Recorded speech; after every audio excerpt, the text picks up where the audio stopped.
চলে এসেছি রান্নাঘরে, অনেক রান্না হয়ে গেছে, তোমাদের দেখাবো। আজকে আমার বড় মেয়ের বার্থডে, তো এই যে একটু র চা খাবে, তাই চা বানালাম।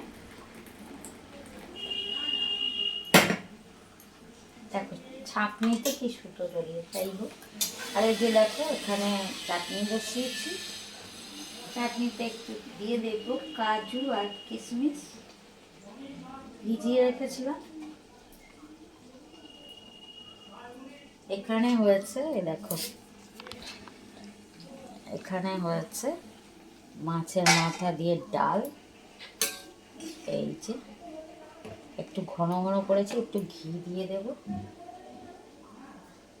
ঘি আমি আগেও একটু দিয়েছি, যাই হোক। এই দেখো ঘন ঘন ডাল করেছি,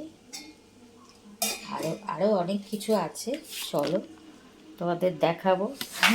টাটা, চাটা আগে দিয়ে আসি।